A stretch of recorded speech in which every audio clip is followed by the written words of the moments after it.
Hello everyone, this is Anuja और आज का टॉपिक है पौराणिक वैष्णव धर्म। इस वीडियो में हम पौराणिक वैष्णव धर्म के बारे में अध्ययन करेंगे।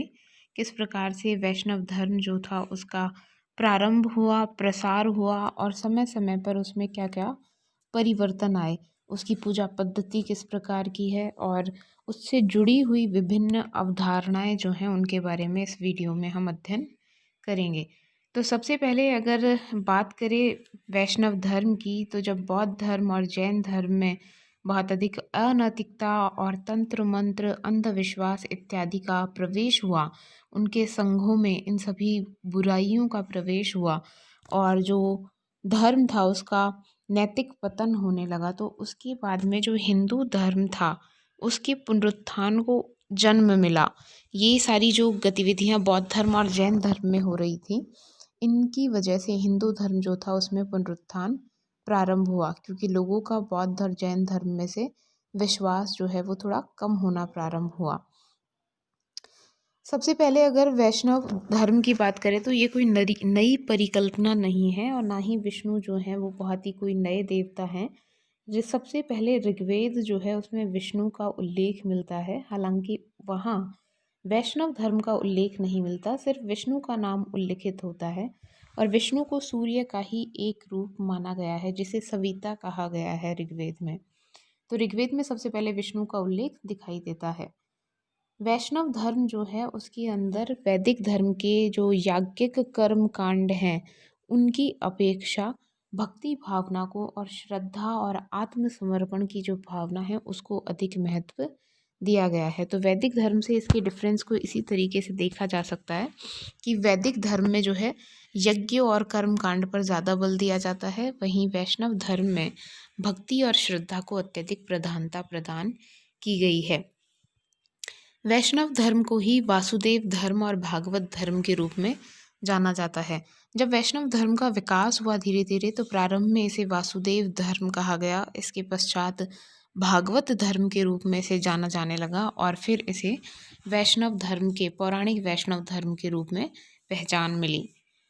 भागवत धर्म जो है उसमें पूजा की जो पद्धति थी उसे 5 रात्र विधि कहते हैं और इसमें कुछ व्यू हैं, चतुर्व्यूह। उन चतुर्व्यूहों की पूजा जो है की जाती है। इसके अंदर संकर्षण, बलराम जो कृष्ण के भाई हैं उनको संकर्षण के रूप में पूजा जाता है। प्रद्युम्न जो कृष्ण के पुत्र हैं और अनिरुद्ध जो उनके पौत्र हैं, के साथ में वासुदेव कृष्ण, इन चारों की पूजा जो है इसमें चतुर्व्यूह के रूप में की जाती है। भागवत धर्म जो है उसमें नारायण ईश्वर को नारायण के रूप में स्वीकार किया गया है और नारायण की भक्ति का उपदेश जो है भागवत धर्म में दिया गया है। भागवत धर्म की दूसरी विशेषता है कि इसमें निर्गुण ब्रह्म के स्थान पर सगुण ईश्वर की प्रतिष्ठा की गई है, यानी उसको साकार रूप में देखा गया है और उसे एक रूप प्रदान करके और उसकी पूजा प्रारंभ की गई। भागवत धर्म में कठोर तपस्या और कर्म कांड और यज्ञों की अपेक्षा भक्ति मार्ग को मोक्ष प्राप्ति का सबसे अच्छा साधन माना गया है। भगवत गीता जो है उसके अंदर 3 मार्ग बताए गए हैं, कर्म योग, ज्ञान योग और भक्ति योग। इन तीनों में भक्ति योग को सर्वश्रेष्ठ कहा गया है। भागवत धर्म जो है उससे जुड़े हुए जो प्रमुख ग्रंथ हैं वो हैं महाभारत, गीता और भागवत पुराण। विष्णु पुराण भी इसी से जुड़ा हुआ एक ग्रंथ है, हालांकि वो गुप्त काल में जाकर के ज़्यादा फेमस हुआ। भागवत गीता जो है उसके अंदर निष्काम कर्म का उपदेश दिया गया है। निष्काम कर्म का अर्थ है कि मनुष्य कर्म तो करे, उसे अपने कर्तव्य का पालन करते रहना चाहिए, लेकिन उसके बदले में उसे किसी भी प्रकार के फल की कोई इच्छा नहीं रखनी चाहिए और धर्म के मार्ग पर उसे चलते हुए अपने कर्मों का निष्पादन करना चाहिए। गीता में श्री कृष्ण ने ज्ञान योग और कर्म योग की तुलना में भक्ति योग को सर्वश्रेष्ठ बताया है मोक्ष प्राप्ति के साधनों में। भागवत धर्म में समन्वयकारी भावना जो है उसको अपनाया गया है और किसी भी जाति और लिंग इत्यादि के आधार पर किसी प्रकार का कोई भेदभाव नहीं किया गया है। इसीलिए स्त्रियों और शूद्रों दोनों को भक्ति के माध्यम से मोक्ष प्राप्ति का अधिकार प्रदान किया गया है। वहीं हम अगर वैदिक वर्णाश्रम व्यवस्था में देखें तो वेदा अध्ययन का अधिकार शूद्रों को प्राप्त नहीं था, लेकिन यहाँ भागवत काल में वैष्णव धर्म या भागवत धर्म जो था उसमें शूद्रों को और स्त्रियों को दोनों को मोक्ष प्राप्ति का अधिकार प्रदान किया गया है। साथ ही कोई भी व्यक्ति गृहस्थ रहते हुए भी मोक्ष प्राप्ति कर सकता था, ऐसा विधान इसके अंदर किया गया है। यानी अब संन्यास लेना अनिवार्य नहीं था मोक्ष की प्राप्ति के लिए। पौराणिक वैष्णव धर्म की बात करें, ये भागवत धर्म की बात थी। जो वैष्णव धर्म है उसी का स्वरूप भागवत धर्म है। जैसे जैसे इसका विकास होता है तो विभिन्न कालों में इसे विभिन्न नामों से पुकारा जाता था और इसकी कुछ अलग अलग विशेषताएं समय समय पर रही हैं। यानी जैसे जैसे समय बीतता गया इसके स्वरूप में परिवर्तन आता रहा है। तो इसे पहले भागवत धर्म कहा जाता था, फिर इसे पौराणिक वैष्णव धर्म कहा जाने लगा, जो पुराणों पर आधारित था पूरी तरीके से। और पौराणिक वैष्णव धर्म जो था उसका पुनरुत्थान मुख्यतः गुप्त काल में हुआ, क्योंकि गुप्त काल में ही वैदिक धर्म जो था उसका एक बार फिर से पुनरुत्थान हुआ, जिसे वैदिक धर्म को बहुत हानि हुई थी बौद्ध और जैन धर्म के उदय होने के पश्चात, लगभग 6ठी सदी ईसा पूर्व में। और वैदिक धर्म जो था उसका पतन होना प्रारंभ हो गया था, लेकिन एक बार फिर गुप्त काल में इसका पुनरुत्थान प्रारंभ हुआ। भागवत पुराण और विष्णु पुराण जो हैं उनके अंदर ईश्वर या विष्णु और उनके विभिन्न अवतारों की पूजा अर्चना से संबंधित जो संप्रदाय है उसे पौराणिक वैष्णव धर्म या संप्रदाय कहा जा सकता है। विष्णु के विभिन्न अवतार माने गए हैं, यानी वैष्णव धर्म से जुड़ी हुई एक प्रमुख अवधारणा अवतारवाद है। अवतारवाद क्या होता है? ईश्वर का मानव के रूप में पृथ्वी पर किसी कारणवश या किसी प्रयोजन या उद्देश्य के लिए जन्म लेना या अवतरित होना, इसे अवतारवाद कहते हैं। इसे ही विभववाद भी कहा जाता है। श्रीमद् भागवत गीता में भगवान श्री कृष्ण अर्जुन से जब उपदेश देते हैं तो वो कहते हैं कि जब जब इस धरती पर अन्याय बहुत अधिक बढ़ जाता है तो उस अन्याय का प्रतिकार करने के लिए, उस अन्याय को दूर करने के लिए मैं स्वयं ईश्वर मानव के रूप में जो है जन्म इस पृथ्वी पर लेता हूँ। तो यानी वहाँ हम अवतारवाद की जो परिकल्पना है वो उनके इस कथन में दिखाई देती है। श्री कृष्ण जो हैं वो भी विष्णु के ही अवतार माने जाते हैं और पुराणों में इनके 24 अवतारों की जो है उल्लेख मिलता है। हालांकि जगह जगह पर जो विभिन्न पुराण हैं उनमें अलग अलग संख्या प्राप्त होती है विष्णु के अवतारों की, लेकिन सामान्यतः 24 अवतार माने जाते हैं। इनमें बहुत सी ऐसी विभिन्न अन्य संप्रदायों और धर्मों को मानने वाले और धर्मों के प्रचारक, महामानव प्रचारक जो हुए हैं उनको भी विष्णु के अवतारों में शामिल कर लिया गया है और इससे विभिन्न जो धर्म हैं उनमें एक समन्वयात्मक दृष्टिकोण पैदा होता है। यहाँ तक कि बुद्ध जो हैं उनको भी विष्णु का अवतार इन 24 अवतारों में शामिल कर लिया गया है। वैष्णव धर्म के प्रारंभिक स्वरूप की अगर बात करें तो इसमें वर्णाश्रम जो व्यवस्था थी, वर्ण और आश्रम के, उसके बंधनों को दूर रखा गया। यानी वर्ण और आश्रम व्यवस्था के जो नियम कानून थे उनको मानना ज़रूरी नहीं था। तो प्रारंभिक जो वैष्णव धर्म था बहुत ही सरल था और सभी वर्ण और जातियों को इसमें समान दृष्टि से देखा जाता था। स्त्रियों और शूद्रों को भी इसमें भक्ति करने का अधिकार प्रदान किया गया था। इसकी वजह से जो निम्न जातियां थी वो भी वैष्णव धर्म की ओर बहुत अधिक आकर्षित हुई। इसका प्रारंभ देखें तो मेगस्थनीज जो मौर्य काल में भारत आया था, तो मेगस्थनीज ने भी मथुरा में हेराक्लीज या श्री कृष्ण की पूजा का वर्णन किया है। वो इसे हेराक्लीज कहते हैं श्री कृष्ण को यूनानी भाषा में। वहीं दूसरी सदी ईसा पूर्व में यूनानी राजा एंटियालकिड्स का जो राजदूत था भारत में, ये तक्षशिला में यूनानी राजा था एंटियालकिड्स और उसका राजदूत था हेलियोडोरस।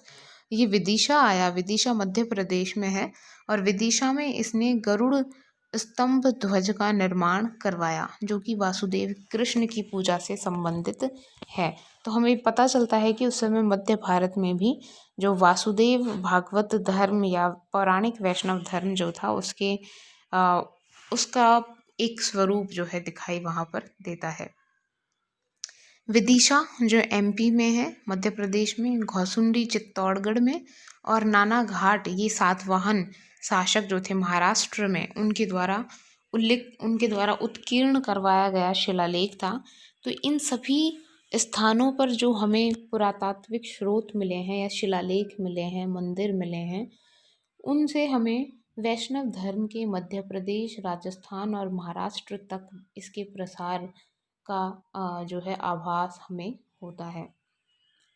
पौराणिक वैष्णव धर्म का ये जो स्वरूप है वो पुराणों में वर्णित है, और पुराणों की बात करें तो ऐसा माना जाता है कि पुराणों का जन्म जो है यज्ञों के समय जो यज्ञ कार्य संपादित करने वाले ब्राह्मणों के द्वारा जो कहानियाँ सुनाई जाती थी, उन कहानियों से इन पुराणों का जन्म माना जाता है। पुराणों के 5 विषय माने गए हैं, जिनमें है सर्ग। सर्ग का अर्थ है सृष्टि का जन्म। दूसरा है प्रतिसर्ग, यानी प्रलय के बाद पुनः सृष्टि का जन्म। तीसरा है वंश, इसके अंदर जो देवता, ऋषि इत्यादि हैं उनकी वंशावलियों का वर्णन है। और वंशानुचरित ये राजनीतिक भाग है, और इसके अंदर जो विभिन्न राजवंश हुए हैं उन राजवंशों की वंशावलियाँ वंशानुचरित में दिखाई देती है। मनवंतर में युग क्रम के बारे में वर्णन किया गया है। तो इन पुराणों के 5 विषय माने जाते हैं। कुल 18 महापुराण या पुराण माने गए हैं, और 18 ही उनके उपपुराण माने गए हैं। ये जो पुराण हैं इनका कहेंगे कि परिपक्व जो स्वरूप है वो गुप्त काल के समय में हमें दिखाई देता है, और गुप्त काल में इन पुराणों ने एक प्रमुख योगदान दिया समन्वयकारी स्वरूप धर्म का सामने लाने में। पुराणों के माध्यम से ही जो विभिन्न वेद और स्मृति या धर्मशास्त्र, भागवत धर्म और बौद्ध और जैन धर्म थे, इन धर्मों का जो दर्शन था या इनकी जो विचारधाराएं थी, इन सभी में समन्वय स्थापित किया गया पुराणों के माध्यम से। और इस समन्वयकारी धर्म के स्वरूप को ही पौराणिक धर्म, जो वैष्णव धर्म और शैव धर्म हुए, उनमें प्रतिष्ठापित किया गया। और ये जो विभिन्न समन्वयकारी परंपराएं इन पुराणों के माध्यम से प्रचलित हुई, उनको वैष्णव धर्म में स्वीकार किया गया, साथ ही शैव धर्म में भी स्वीकार किया गया। इस समन्वय मूलक दृष्टि के कारण ही वैदिक धर्म की कुछ विशेषताओं, जिनमें वर्णाश्रम धर्म भी शामिल था, उनको वैष्णव धर्म का हिस्सा बना दिया गया। तो विभिन्न जो पुराण हुए हैं जो वैष्णव धर्म से संबंधित है, जिनमें खुर्म पुराण है, वराह पुराण है, वायु पुराण है, विष्णु पुराण है, इन सभी पुराणों में ये लिखा गया है कि वही व्यक्ति ईश्वर की या विष्णु की पूजा करने का अधिकारी है जो वर्णाश्रम धर्म का पालन करता है, यानी जो वर्ण व्यवस्था के अनुसार अपने कर्तव्यों का पालन करता है या वर्ण व्यवस्था को स्वीकार करता है। तो वैष्णव धर्म के जो अनुयायी थे उनको वर्णाश्रम धर्म का पालन करने वाला माना जाने लगा। पौराणिक वैष्णव धर्म की एक प्रमुख विशेषता इसका समन्वयकारी रूप होना है। ये जो सभी पुराण, वायु पुराण, विष्णु पुराण, कूर्म पुराण इत्यादि पुराण हैं, उनके अंदर इन वैष्णव और शैव धर्म को मानने वाले लोगों को ये स्पष्टतः कहा गया है कि उन्हें वर्णाश्रम धर्म का पालन करना है। साथ ही पौराणिक वैष्णव धर्म में प्रवृत्ति और निवृत्ति, इन दोनों का समन्वय या कहेंगे कि मध्यम मार्ग इन दोनों में अपनाने का प्रयास किया गया है। वहीं कर्म और मोक्ष का भी सुंदर समन्वय किया गया है। प्रवृत्ति का तात्पर्य है इस संसार के प्रति लोगों में रुचि या भौतिक जो सुख हैं उनके प्रति लोगों का आकर्षण होना, और निवृत्ति का तात्पर्य है इस भौतिक सुख को छोड़ करके आध्यात्मिक सुख को प्राप्त करने के और आकर्षित होना। तो इसमें पौराणिक वैष्णव धर्म में दोनों का समन्वय करते हुए कहा गया है कि मनुष्य को आवश्यक है कि वो भौतिक सुख संपत्ति या भौतिक सुख जो हैं उनका भोग करे, लेकिन इसके साथ में ही धीरे धीरे वो धर्म के मार्ग पर आगे बढ़ते हुए निवृत्ति मार्ग की ओर मोक्ष प्राप्ति के लिए प्रयासरत रहे। तो दोनों ही मार्गों को अपना अपना महत्व बताते हुए दोनों ही मार्गों को इसमें स्वीकार किया गया है। साथ ही भगवत गीता में निष्काम कर्म का प्रतिपादन किया गया है, और निष्काम कर्म का पालन करते हुए व्यक्ति मोक्ष की ओर बढ़ता है और उसे प्राप्त कर सकता है। वैष्णव धर्म में समय के साथ में पांचरात्र विधि जो थी और अवतारवाद की जो परिकल्पनाएं थी वो भी इसमें शामिल की गई। और फिर धीरे धीरे जब मंदिरों का निर्माण होने लगा तो वासुदेव कृष्ण जो थे या और विष्णु जो थे उनके विभिन्न रूपों में पूजा मूर्ति बना करके इन मंदिरों में प्रतिष्ठापित करके की जाने लगी। गुप्त काल में वराह की पूजा प्रचलित थी और फिर धीरे धीरे इसके साथ ही विष्णु के अन्य जो रूप थे उनकी भी पूजा की जाने लगी। इसी गुप्त काल के दौरान ही लक्ष्मी जो थी उसको विष्णु की अर्धांगिनी के रूप में स्वीकार किया गया और लक्ष्मी की भी पूजा इस काल में प्रारंभ हुई। मध्य युग की बात करें तो मध्य युग के आते आते कृष्ण की जो बाल लीलाएं थीं और कृष्ण और गोपियों की जो रास लीलाएं थीं उनसे संबंधित अनेक कथाएं जो हैं अब तक फेमस होने लगी और साहित्य में इनका वर्णन किया जाने लगा। तो भागवत धर्म में जो इनका योगीश्वर रूप था उसकी तुलना अगर अभी मध्य युग में कृष्ण की बाल लीलाओं और इनके बाल स्वरूप से करें तो दोनों एकदम अलग अलग स्वरूप इनके दिखाई देते हैं। तो कृष्ण के संबंध में मध्य युग आते आते अनेक कथाएं जो हैं प्रारंभ हो गई और जब भक्ति आंदोलन प्रारंभ हुआ तो उसमें वैष्णव धर्म या विष्णु की पूजा जो है वो भी विष्णु की भक्ति जो है वो भी बहुत अधिक प्रचलित हुई। हवेली पूजा भी इसमें प्रचलित हुई। हवेली पूजा में होता क्या है कि ईश्वर को या विष्णु को जो है एक मनुष्य की भांति सभी क्रियाएं संपन्न करवाई जाती हैं। यानी उनकी शयन आरती होगी, उनकी सुबह जल्दी मंगला आरती, उनको जो वो सुबह उठाया जाता है तो उसकी आरती अलग से होगी, उनको भोग लगाया जाता है, उनको मौसम के अनुरूप वस्त्र जो है उनके परिवर्तित किए जाते हैं। तो इस प्रकार से उनको एक उनके अंदर जीवन जो है मूर्ति के अंदर देखा जाता है और प्राण प्रतिष्ठा जो करवाई जाती है उसका तात्पर्य यही है कि मूर्ति में प्राणों की प्रतिष्ठा हो गई है और उनको फिर एक जीवित व्यक्ति की भांति ही उस मूर्ति का ख्याल रखा जाता है। तो हवेली पूजा में जो मंदिर होते थे वैष्णव धर्म के उनको हवेली कहा जाता था और इन हवेलियों में इस प्रकार की पूजा जो है प्रचलित हुई। वैष्णव धर्म के प्रचार की अगर बात करें तो सर्वाधिक योगदान वैष्णव धर्म के प्रचार में वैष्णव धर्म से जुड़े हुए आचार्यों का है। इन आचार्यों में भी दक्षिण भारत के जो अलवार संत हुए हैं वो अपने योगदान के लिए बहुत अधिक प्रसिद्ध हैं। इनके द्वारा जन भाषा का प्रयोग किया गया और जन भाषा में भक्ति गीतों की रचना हुई और भक्ति गीतों के माध्यम से विष्णु की आराध्य देव के रूप में जो है भक्ति इनके द्वारा लोक जनमानस में प्रसिद्ध की गई। इन वैष्णव आचार्यों के जो पद थे उनको प्रबंधम के नाम से तमिल भाषा में इनका संग्रह किया गया जो आज भी बहुत अधिक प्रसिद्ध है।